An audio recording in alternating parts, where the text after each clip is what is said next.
See, I did it myself. I know. Sorry, I was on mute. Yeah. At first, I thought you were just like extending the gag.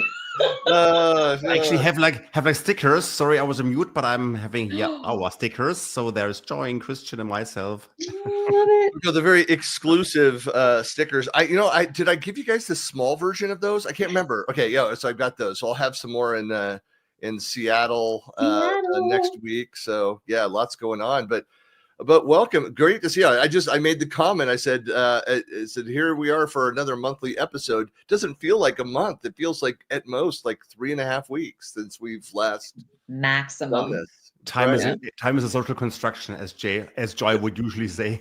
Yes, that's right.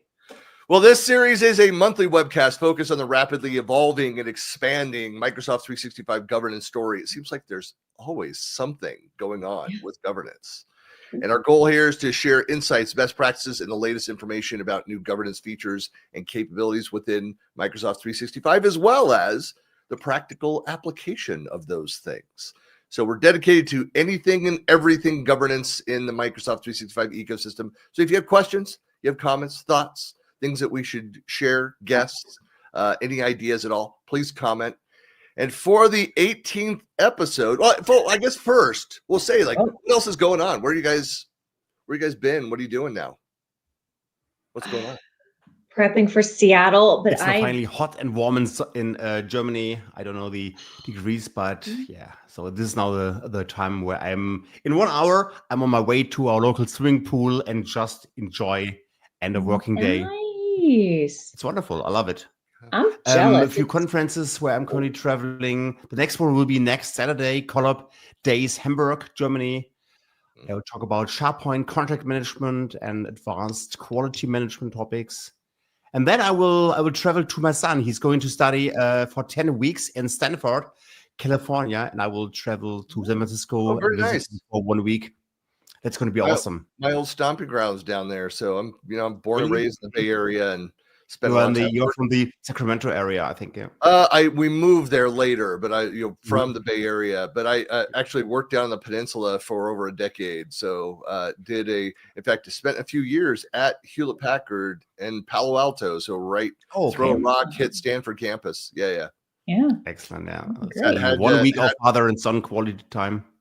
It's a great area down there. It's very built out, heavily populated. Crowded. Nice way of putting it. Yes, thank you.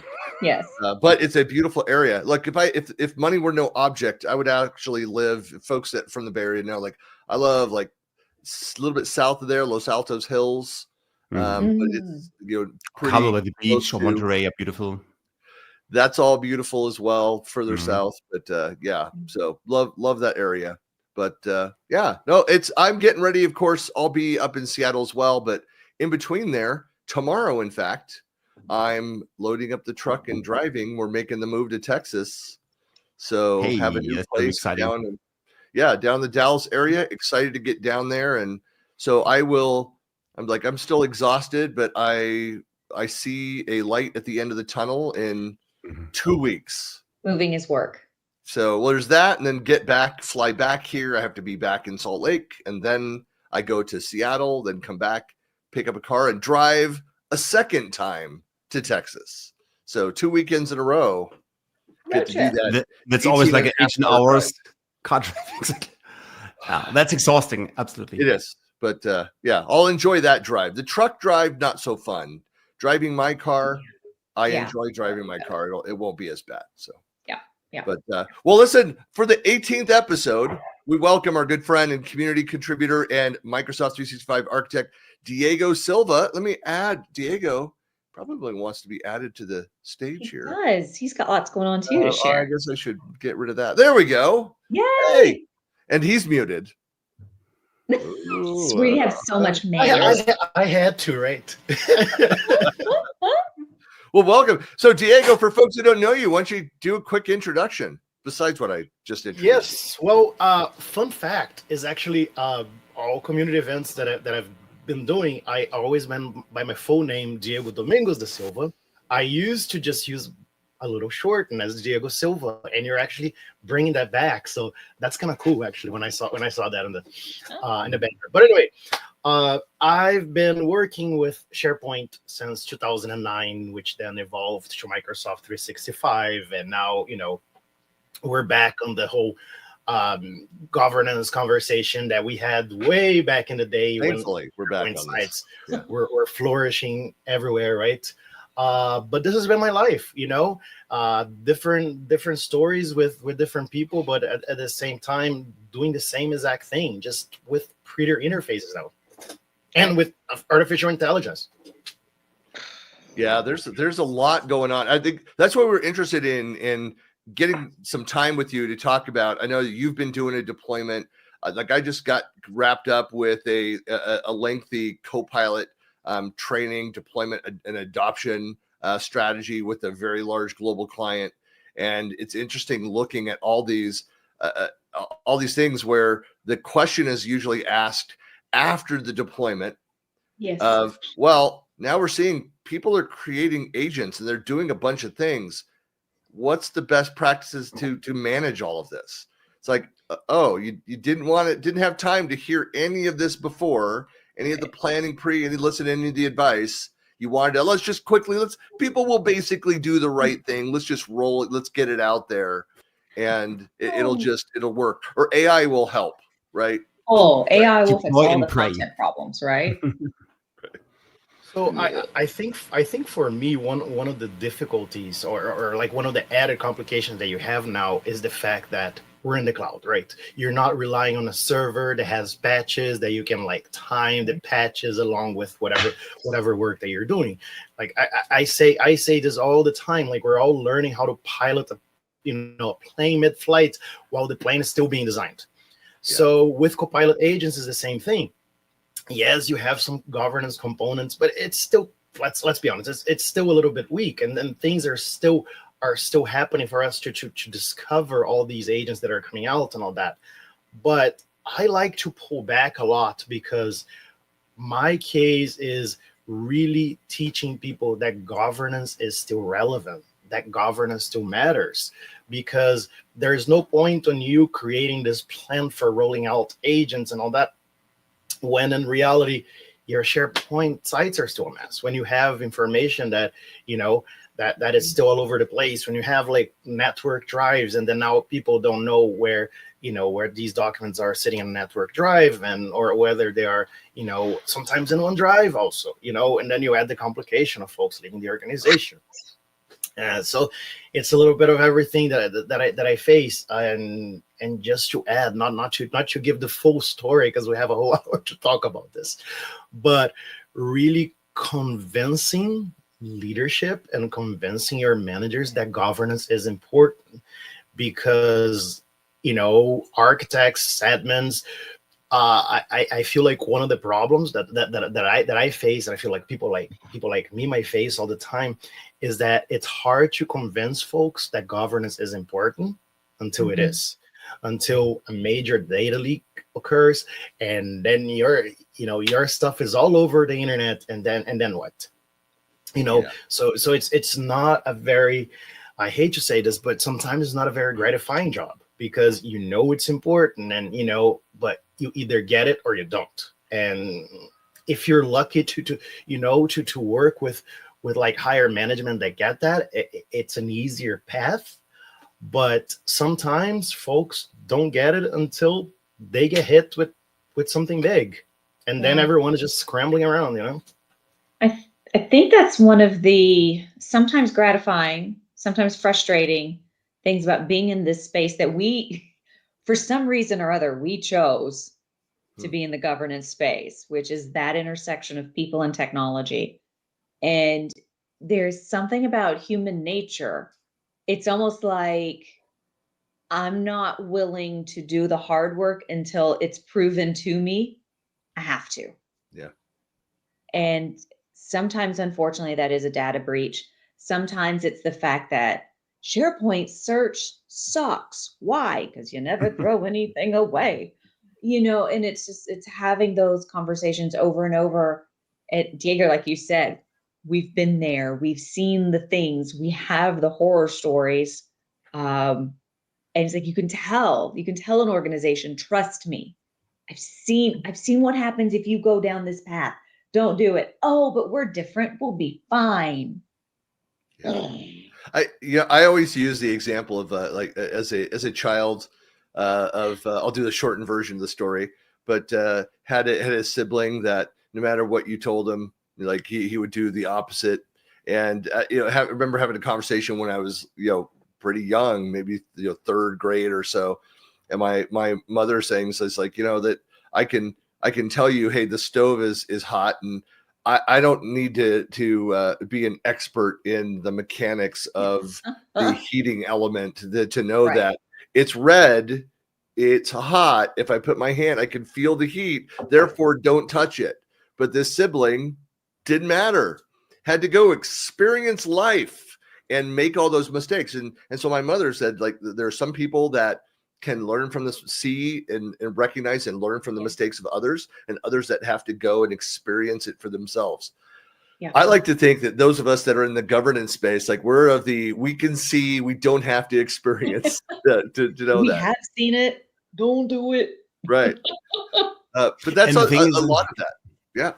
And the interesting thing is that our show is here also, Copilot from excitement to government. And when things are so exciting, like AI, we're investing more time in figuring out the boundaries. Left, can I go a little bit more left than left, or a little bit more right than right? So I think that's also something which is new. It is so exciting to work with Copilot and agents and AI that we're really tempted to do more than we should do. Well, Diego, when you're sitting and doing deployment, again, everybody's excited about the new features. They want to get in there. They want to get their hands dirty. They want to play with it. They want to understand what's the ROI for the business. They're focused on the new capabilities. What are some of the most common gaps that you're seeing on the governance side? Say what short-term, long-term implications are there to not really looking at and thinking seriously about governance? Okay, one thing that has really hit me recently that I started noticing is an old conversation, versioning, because there are a lot of people who are coming into the workforce now who do not have the plus years of experience that we do with SharePoint and information architecture and all that. Nope. Especially kids like coming out of college and all that, and seeing folks not saving a document as in document 1_final. No, this is final, blah, blah, blah, blah, blah. That conversation has resurfaced because Copilot can be as smart as it is, but it doesn't. But if you're feeding an agent, okay, you're creating an agent brand new, and you're feeding 10 documents that are somewhat similar, Copilot is not gonna be like, hey, you're loading me with, this is your word here. You're loading me with junk, and I'm not gonna be able to give you like an informed decision based on what you're giving me, and that has something that I have mentioned in product feedback discussions, that hey, if there is at least a way for you to just give me like an exclamation point if I put in documents that are very similar, saying, hey, these documents are somewhat similar, your Copilot results are not going to be as expected. I think that could be helpful. But back to your question, Christian, I feel like there is a need to go back to basics. There's a need to go back to training. And so coming in and the other, like one of the issues that for instance I'm going through right now is we're still in the process of moving network shares into SharePoint. Often what happens is grab the whole thing, lift and shift, and put it all in SharePoint, and then you sort out the files, right?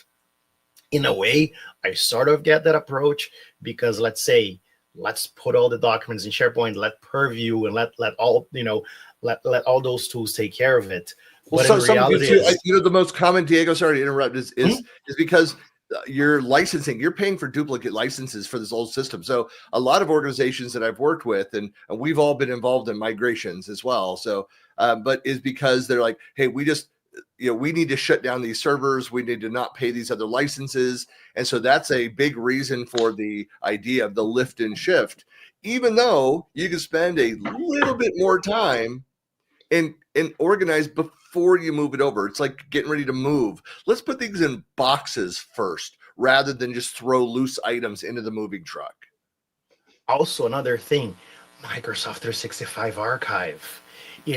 Like learn how to use cold storage. Not everything has to be readily accessible, but back to what Joy was saying, people don't want to get rid of anything, right? They want everything live and ready, but that kind of defeats what people to destroy your search, and then God forbid you're trying to create like a Copilot agent that the search is through all your stuff too. It's not going to be good. And then you have that decline, that loss of like trust in Copilot, right? Because everyone wants the shiny thing, and then all of a sudden it's not shiny anymore. Diego, that's a wonderful idea. For the very first time, I have now the idea, thanks to you, that we could also build an agent which automatically, when there are some circumstances and thresholds reached, this agent can also archive to a cold storage. Because technically, we've got now so many different connectors. And yesterday, there was a LinkedIn post from Victor Willem, and Victor showed him the new work from his craft team. And there are a bunch of new connectors. And these connectors, they connect to a file share or some other way of cold storage. And now we can create a Copilot Studio agent, which can archive to a cold storage. I know that's rolling out, so some people may not have seen that yet. So that hit like our tenant Tuesday last week. So suddenly what was actions got changed to tools, and you've got all those integrations, all the tools. So you can start to see kind of the granular controls. Here's what I can go right to do this, take this action in Outlook, or go out to SAP, or like I was dealing with Miro and Lucidchart and Dropbox. And so it has a bunch of other controls. So it's not just using it as dumb storage. Oh, hey, there's this content, this artifact at this location. Let's go pull it in. It can actually, with those connectors, you can see, oh, I can add a line to Jira to add a new, add a new workbook, add a new workspace, for all these different applications. So there's a lot more that you can do to automate in between those. And so, part of that is cleaning up, organizing, looking at those. Here's a common scenario that I run into talking about going back to version control, Diego, is that get a result. Like I always, what I demo, especially in Copilot, I use examples of topics that I know in depth on, so I can visually quickly see, no, that's not right. And one of them was, it came back with the response, or I'm like, this is clearly based on old data, 5-6 years old on this. And so I corrected. I said, no, that's incorrect. You need to look at 2025 data, or the latest that you have. And what is the response? It says, yes, you're correct. My apologies for this, and then it goes and gives a different answer based on me kind of forcing it to go look at that later version. I thought you were going to go with Diego. Like my suggestion for the product team is, why by default does it not look for the latest and greatest version? Right. Well, and that's to Diego's point, training. If our users don't know to correct it. But see, that's the thing. It's like, this is my point of talk to the product team. I can always go in and include a very lengthy prompt where I'm very specific, latest version of this, of go look at this and only look in this information at this area. You can always go and do that if you know to ask that and get a more specific, refined result. But shouldn't it be by default? Let's look at the body. Shouldn't it? I would say internal documentation, always look at the latest version. Yeah. But let me, I know I'm the guest here, but let me pose a question to you guys. So one of the things, like you're just saying, okay, when you're creating an agent, you create on things that you know very well about. Okay, you're Christian, you know very well about 1 million things in this world. Okay, I know. and and in several of the organizations that I have worked with over the years, I'm talking about like healthcare, financial systems, like like government stuff. It's like someone like me. Of course, I have my personal opinion on certain topics, but a lot of the times I'm working with an organization that I'm not very familiar with the information that I'm managing. So more than ever with Copilot agents, you need the users now. The users need to give you feedback. It's not like, oh, I'm here, I'm the developer, I'm sitting in my little corner, I build an app, and here is the app. Because now, if I'm creating a prompt, what's the point of me creating a prompt? Yeah, I can put you, on the right path of creating the proper prompt that will give you the information that you want. But as a developer, as an architect, it's becoming harder and harder because I don't know. I'm not a subject matter expert in that field that I'm building something, right? So it's becoming more of a partnership. This whole governance stuff, because how can I go into some organization and say you need to get rid of these documents because they're old? Being old is not necessarily a factor anymore. Right, that's true. Not all old content is out of date. Like some policies, yeah. I mean, it may go back to the dawn of whatever, but if that's the most recent version, though, even if it is 5 years old, it's still right. I think that's the difference. Agreed. Yeah. Because the employee handbook might be 10 years old and still be relevant, but there's an update with the new HIPAA standards like that just got written a month ago. I want the month ago version of it. Yeah. But I think it's Copilot is just not strong enough in working with metadata and all these informations. I usually start somewhere in the versioning of the file object and sometimes a metadata. But there is definitely a weakness of Copilot. But I'm 100% with you, Diego. We need to make sure that these topics are getting top of mind of the end users. And the end users are, since millions of years, hunters and collectors, and we need to make sure that they are getting a governance mindset where they think more about deletion and archiving and not only about collecting. Yeah. But that governance mindset brings me back to something that Joy was just saying too, or said a little earlier, which is a Brazilian saying that I was thinking right before this call today. I'll say it in Portuguese, and you guys figure out the translation in your language. But in Portuguese is água mole em pedra dura, tanto bate até que fura. It basically means water constantly dripping will wear away the stone. There is an equivalent sentence in every language that I've looked it up already, but it's not like set it and forget it. You do it, you tell people, you teach them, you build practice, you build a mentality. If the organization doesn't have that, you try to get as part of the vision, because otherwise you're just here, on your soapbox trying to tell people, hey, we got to do this, we got to do this. But you have to have that worked in, and it's a constant. You can't stop. Yeah, for a lot of organizations, I think that this activity, because you're right. I mean, it's part of operational excellence. It is an ongoing thing. Governance is not a checklist. It's not a one-time. We did all those things. We're now well governed. Like, no. You were at that point in time, and now it's past, and somebody will mess something up. But it's a constant going back and reviewing, looking at, here's how it's being used. We want people to use it more.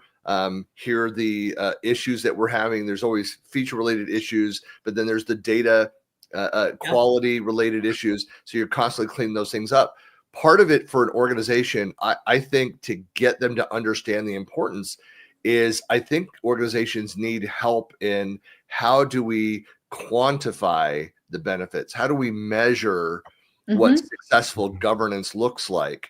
And it could be that you track the number of open and closed tickets around this issue. It could be that, the number of documents that you've archived each month, have that in your dashboard of, Excellent. Yeah.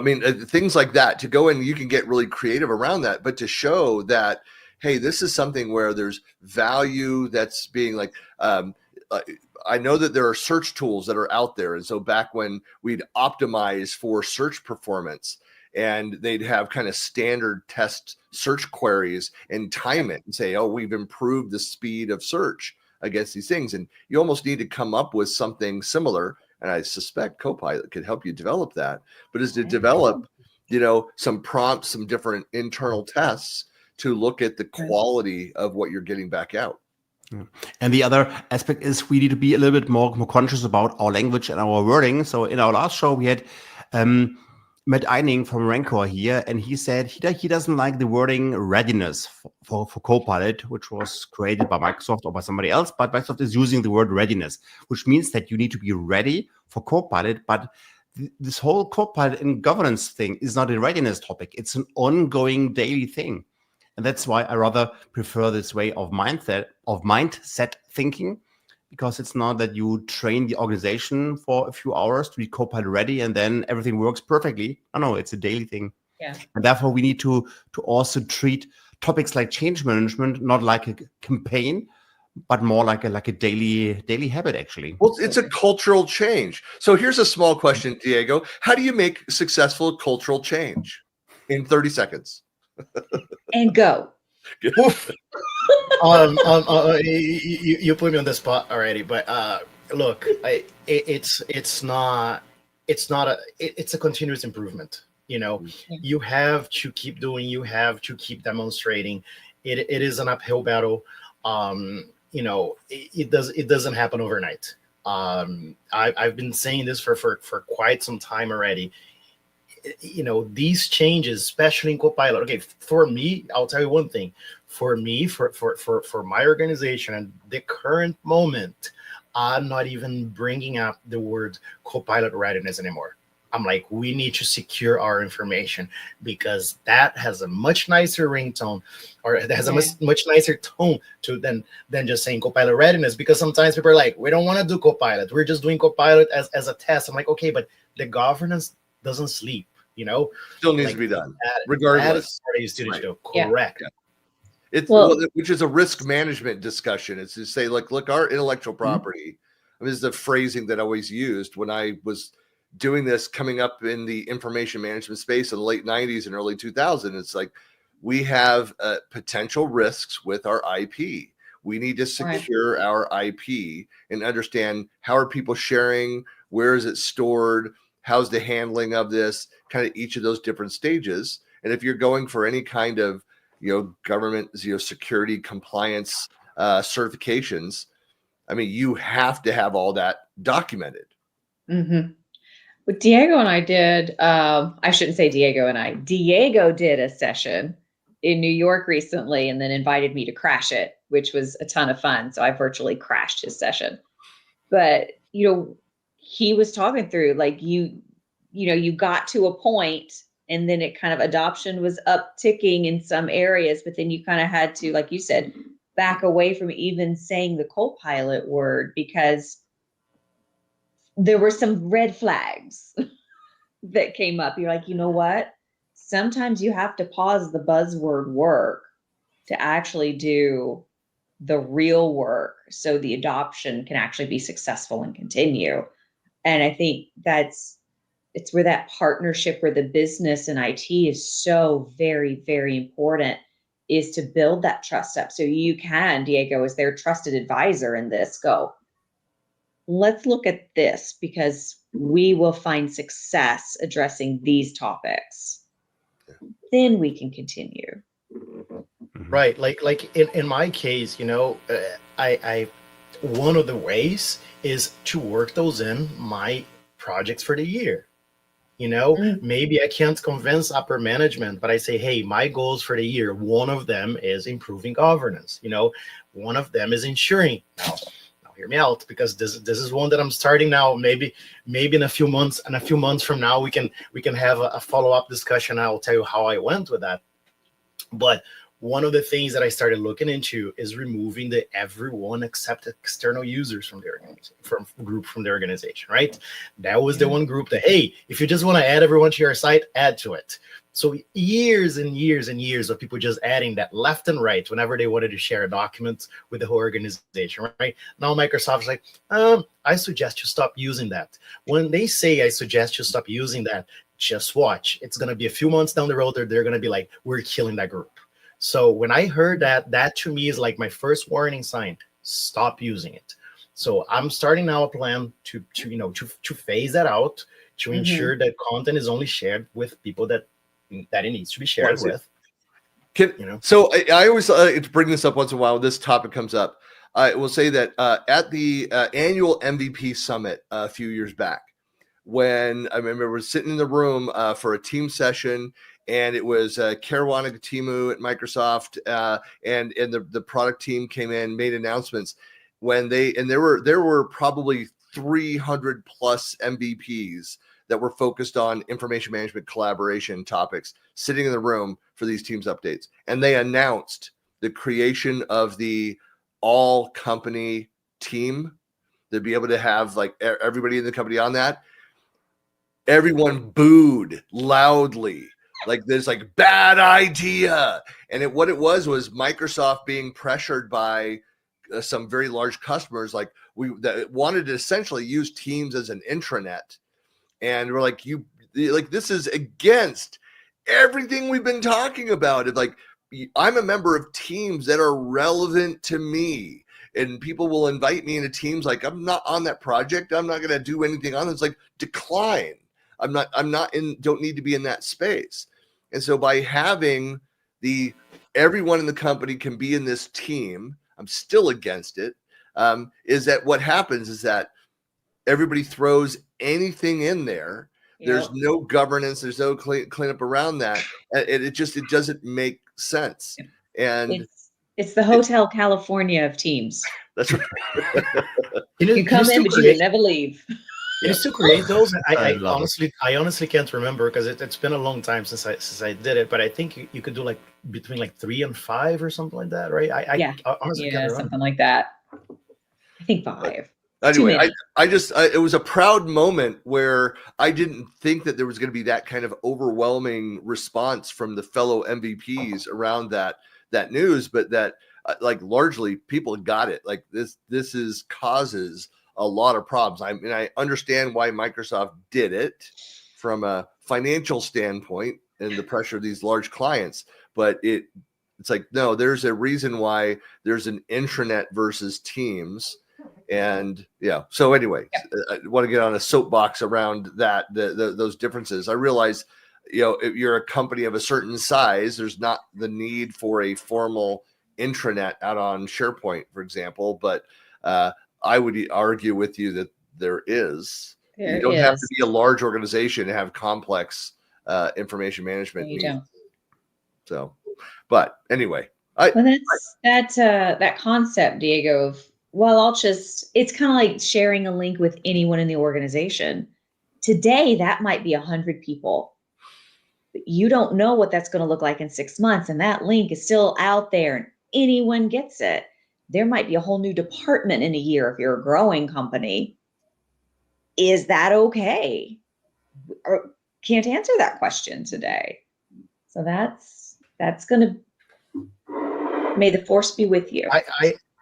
I agree. I think we're still evolving in a certain, in a way with that whole concept of not everything has to be shared with everyone. You have to actually think whatever you produce, who you're going to be sharing that with. Because the other side is kind of like, why don't you want to share that with everyone? What are you trying to hide from the rest of them? So there is a little bit of that, but we just got to do it, and then the first question out of users to me is, well, how do I do it then? My answer is, you don't. You think of who you want to share that with, and then you share that with those people. It's not like, let's say, why aren't they already where that content is if they should already have access to it? Why aren't they already there? Well, there's a lot of other issues that too with being careful of you've got to put more thought into where you're sharing something. Like we saw the proliferation of private chats and people doing things in private chats versus, hey, we're talking about this project. Why are we not having this conversation in the relevant channel or everybody who's a member of that project? Then you don't have to think about, did I include the right people with this? Like if they need to be there for that project, is again a reason why when I'm stop being active on a project and I do not need to have access to that, I will go and remove myself from that. I'll leave that project, or I mute a channel that I just am not. It's still there if I need access to it. But people need to be more responsible about where they're collaborating with whom and what's the actual purpose of this. And I push people constantly towards the stop doing the private chats, and then you have to create a new chat, or add these other people to this other chat, and you're creating all these cliques, these small rooms. They can't be responsible if they don't know how to be, which is so a few minutes ago we talked about stickers. I would like to have a new sticker which says every time you screenshot the private chat, a little kitten dies. Yeah, because I'm coming from Yammer. So a couple of years ago, I was a Yammer customer success manager working for Microsoft Germany, and then I was the most active user on Yammer in Microsoft Germany, and I loved it so much because this was just a fluid communication. I could easily mention people who were not in this Yammer community. I could mention them. We had conversations, but now everything is hidden in private chats, and I'm a member of Germany's Society for Knowledge Management. I'm an active member, and it really hurts to spend the whole day in private chats and private channels because it is a nightmare for knowledge management. Truth. And Diego, if you don't know the reference to that, I actually I created a T-shirt years ago back in the SharePoint days where it had a picture of a kitten with the big sad eyes looking up. And I know that you're as a proud father of a cat. But so it was every time someone does a single server install of SharePoint, God kills a kitten was the T-shirt. And so it's like terrible. I did a limited run of those, and we need more fancy T-shirts, like the SharePoint from Christian. Yeah. So we need more of this crazy fancy stuff. I miss it so much. Yeah, well, I still put those out occasionally. Every few years, I do a version of those. But now stickers, and then we got to do socks next. And you know what's great for designing stickers? Copilot. Oh yeah. Through Microsoft Designer, you can and now it's better. They've changed the large language model from DALL-E 3 to Sora, and now it's better also in spelling and typing. Yes, it is. Improvement. Yep. Well, I would like to know, just kind of a question on culture again, Diego, is have you noticed a difference in adoption success between technical and non-technical teams? Okay. In my case, I am seeing more and more users, and in a way, I feel like that's a little bit of the gateway drug too. Okay, but people get into Copilot once they realize the power of recording meeting minutes, right? That they don't have to take notes anymore. They can just have a free-flowing conversation. Hey, here's what you got. So I think everyone already sees the value in that. The part that I feel like the less technical people are struggling more with is the content creation part of it, right? So creating documents and creating PowerPoint presentations or what I say all the time, do you know that you can use Copilot in your Excel spreadsheet? So that part, I feel like with end users, it's still, it's still a slow process that they're still figuring it out, because initially they're like, oh, can I get Copilot so I can record my meetings? And it's the more technical folks that see the value of that. But then, then you have folks who are already coding using GitHub Copilot, like it's, it's their new day job, because it is. It varies. I think, and there are so many, not just Copilot, there's so many other, non M365 apps out there that Generative also AI do is all over the some place. tiny functionality, So Yeah. people just have It's interesting. I have a friend that does sales for a company that makes parts for the oil and gas industry. And he called me yesterday. He was like, "Do you still talk to people about how to use Microsoft stuff?" And I was like, "All the time, friend, all the time." So he was like, "My company needs to wrap their head around what this Copilot thing is and how to do it." And it's just, we started just having a conversation. He's like, "You know what I wish?" Because you can imagine, as a salesperson, he has lots of customers, lots of vendors, things like that. His inbox is one place where he does most of his work. He's like, "I wish I could just have Copilot that would write a daily summary for me of all the stuff that's in my inbox." It's like, "Well, he was like, "Wait." So not to sound like I'm talking down about anybody, but the less technical folks that are out there, they've got a wish list in their head. Like, "Oh, could AI do this for me?" But for one reason or another, maybe they don't know there's a way to talk to their friendly neighborhood IT person, or I don't know. They're not coming forward and going, "How can AI do this for me? What's the best way? Can I? Can it? Can you? How do we?" Yeah. And I think there's so much appetite for it because they're thinking about it. They want to know how AI can make their life better. But how do we make them feel comfortable coming to IT and saying, "Hey, can I point Copilot at my inbox and say, look at all of the emails in the last 30 days with this customer and write a summary?" And then take that summary and put it in the Copilot for Word and going, "Make a report, please." That's the first agent that I went and built, was to do exactly that. Look at all of the, so it's what I use with my demo, and I say, look at all of the last week's emails, meeting minutes, private chats, channel conversations, and then you can be more specific with this customer on this topic, following this thread, or just say in general. And I do want another one where I say where in all of those places where that someone has assigned me a task, whether somebody has asked a question, whether there is a project that I own where a question was asked or a task assigned, but to no one yet, there's an unassigned task out there. Surface all of those, put it in a list, a bulleted list, put it in a table, prioritize it based on due date, severity of the issue, whatever. You could give it all those kinds of controls, and then say, and run it and send me an email every Monday morning at 6 a.m. of the previous week. So I could do a checklist of, okay, I already did that. Oh, I almost forgot about that one. Add it to my schedule. Totally.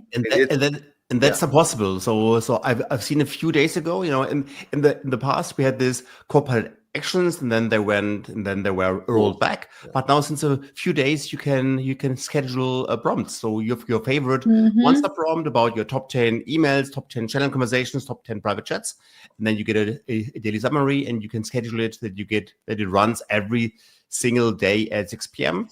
So that's working now since a few days. Yeah.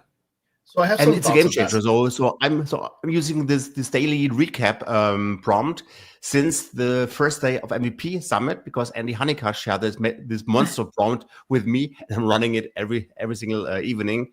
And for me, it's a true game changer, because it creates for me peace of mind. Because then, before I shut down my laptop at the end of the working day, I can look what are the open mails which I need to answer, or how do I prepare for next day. So this prompt is for me extremely helpful. I'm using it every single day since MVP week. So I have some thoughts on that. So as an architect, I feel like sometimes it's hard to pass the message across, because it's like, oh, here he comes talking about Copilot again. So I can have meetings, I can have training sessions with the art of the possible and all that.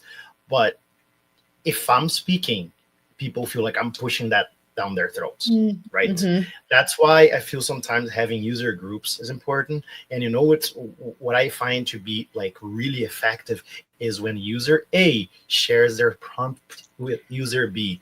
So guiding people, hey, share what is working for you. Don't let it be from me. Like I want to hear what you get, because you know what? Everyone has a voice in this now. It's not like, hey, I'm the coder and you guys don't know how to code. No, anyone can write a prompt, right? Yeah. If you're a baby and you know how to ask for food, you can write a prompt, you know. But my point is, if users are like feeding and sharing these experiences from one another, I feel like it's more effective. Yeah. Because otherwise it's just me giving the guidelines, just me dictating things. It's like, no, guys, this is not me anymore. You know, it's all of you. And please, like, learn some crazy stuff, because I want to learn from you too. That's why Viva Engage is such a good platform for this. Not teams, but having like a community where they can come share. You have to have a moderator for it, someone that's got eyes on it. But man, that can be a powerful adoption tool. I've always been a fan of like and I've set this up at a number of different companies, but the whole, this goes back to my time at EDS in the early 90s, there was a like twice a month, kind of a sort of a user group, but it was like a brown bag lunch meeting. You bring in your lunch, you sit in the conference room, and different peers were sharing, here's what I'm building, here's what I'm working on. And it wasn't always completed, and other people may have like, oh, I did something similar. Hey, I did this. Oh, you approached this differently. Here's what I did. And so you learn from that. You see what other people are working on. You get ideas like, oh, actually, I need that tool. I need that app.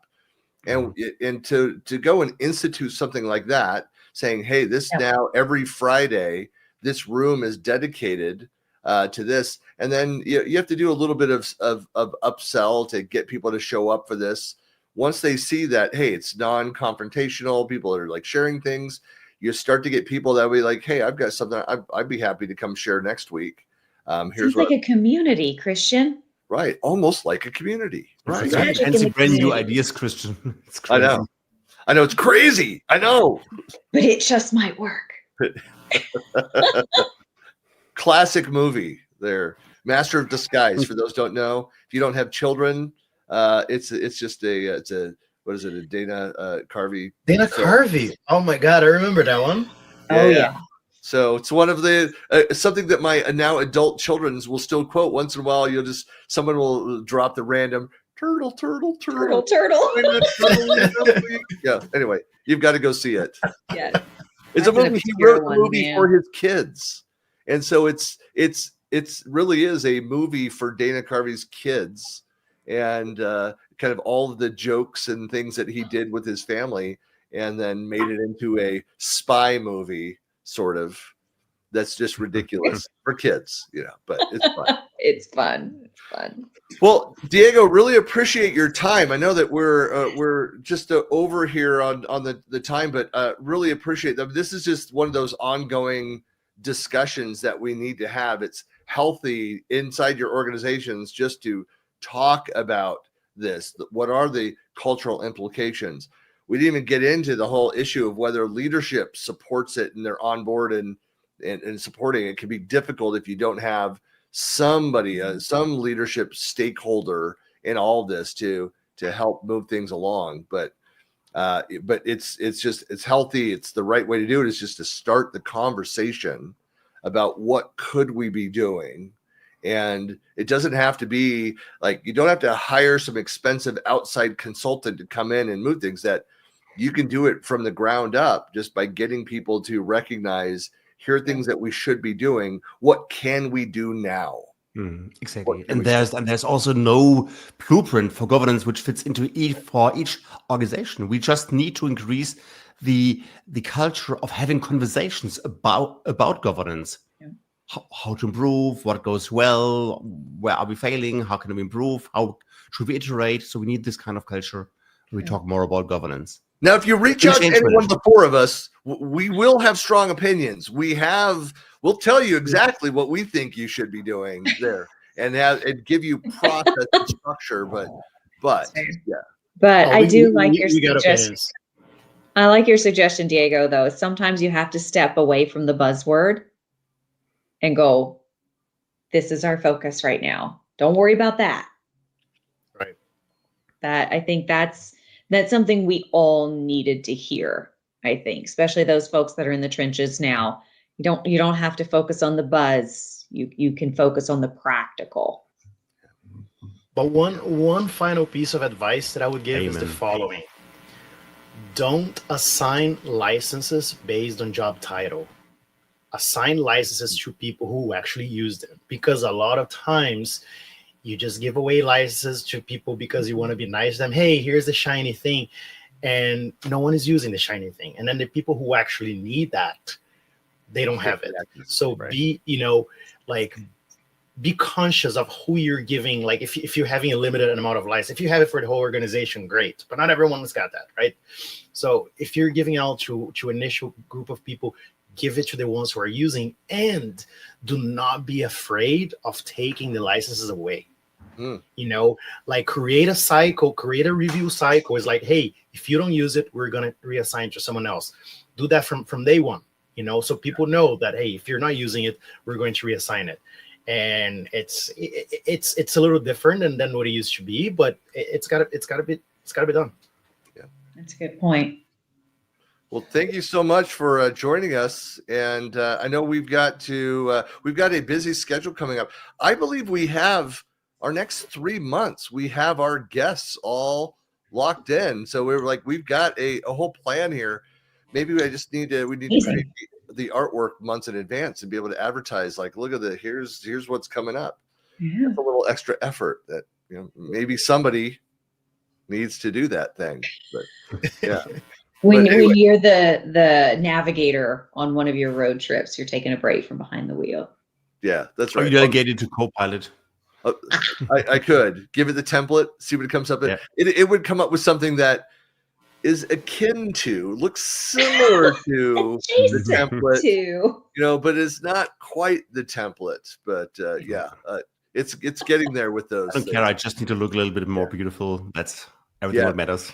Actually, it was one of the things with Copilot with PowerPoint. They just added that capability now, so you can add your template, and it will then use your template, which is, it only took a lot of screaming by hundreds of MVPs for Microsoft to realize, oh, we should do that. We should support that. That is one thing the MVP community is good about. We can rally behind dissatisfaction. Yeah. That's a better way of saying it. Screaming at or rallying behind. I like yours better. Yeah. Yes. All right.